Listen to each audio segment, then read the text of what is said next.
Hello everyone, welcome back to our YouTube channel the Bose baloneys. कैसे हैं आप सब लोग? हैप्पी गुरु नानक जयंती। तो आज है गुरु नानक जयंती। आज सुबह सुबह 4 बजे उठ गए थे मैं और धरा, और उसके बाद मैं तैयार हो गई। तैयार होने के बाद मुझे याद आया कि मैंने तो ब्रश किया ही नहीं। फिर हम लोग चले गए गुरुद्वारे।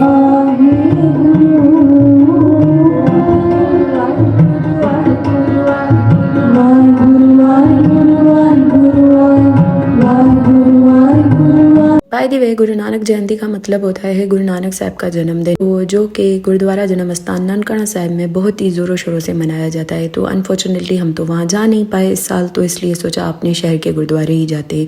जब हम गुरुद्वारे से वापस आए तो ये मोटू सो रही थी, लेकिन जैसे ही इसने प्रसाद देखा तो उठ के बैठ गई खाने। अभी सुबह का टाइम 6:30-7 बज रहे थे और मैं चली सोने, और धरा और कंशु लग गए अपने स्कूल जाने की तैयारी में। सबसे पहले धरा ने तैयार की ये चाय अपने लिए, जो कि कंशु ने मना किया, वो नहीं पिएगी चाय, क्योंकि हमेशा ये होता है कि धरा तैयार हो जाती है और फिर कंशु जो है ना उठ के मैडम तैयार होती है। फिर ये दोनों चले गए स्कूल। जब ये दोनों स्कूल से वापस आए तो इन लोगों ने मुझे उठाया कि बहन उठ ले, और कितना सोएगी आज। और उसके बाद मैंने किया ब्रश, फिर मैंने पी चाय। फिर आज दोपहर में आई हुई थी धरा की फ्रेंड्स, और इन सब की चल रही थी मस्ती मजाक। लड़की को देख के आपने बिल्कुल भी ये नहीं समझना कि ये एबनॉर्मल है। ये यहाँ पे हमारे शहर के बहुत ही मशहूर एक एबनॉर्मल की जो है ना वो कॉपी कर रही थी। अभी जो लोग यहाँ के हैं उनको पता है कि ये किसकी कॉपी कर रही। इन लोगों को घर में बैठना नहीं आया। उसके बाद ये सब लोग निकल पड़े सैर सपाटे के लिए। कुछ देर मस्ती मजाक के बाद सब लोग चल दिए अपने अपने घर की तरफ, और हमारे घर में आज शाम को तैयार हो रही थी सर्दियों की सौगात, गाजर का हलवा। मैं नहीं, ये मेरी मम्मा बना रही थी बाय द वे। मैं तो बस एक ही चीज में एक्सपर्ट हूँ, वो है मसले बनाने में। अभी यहाँ पे भी मेरा मसला चल रहा था। मुझे एक सीरियस बीमारी है, मैं जो भी अपनी चीज जहाँ पे रखती हूँ रख के भूल जाती हूँ कहाँ पे रखी है। अभी मुझे इतनी ज्यादा ठंड लग रही थी ना, और मुझे शॉल नहीं मिल रही थी जो कि मैंने खुद रखी थी, नहीं कहाँ रख के मैं भूल गई थी। अभी इस वक्त बज रहे थे रात के 9:30, और हम सब तैयार होकर फिर से चल दिए गुरुद्वारे, क्योंकि आज रात गुरुद्वारे में गुरु नानक साहब का जन्मदिन सेलिब्रेशन होने वाला था।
गुरुद्वारे की वापसी पे हमें मिल गया ये नितेश, जो कि धरा और नितेश की मस्ती चालू हो गई। ये दोनों शरारती तो रास्ते में भी शुरू हो गए शरारतें करना। ये था हमारा आज का मिनी व्लॉग और ऐसे हमने सेलिब्रेट की गुरु नानक जयंती। उम्मीद करती हूँ आपको ये व्लॉग पसंद आया होगा। मिलेंगे नेक्स्ट व्लॉग में। Take care, bye.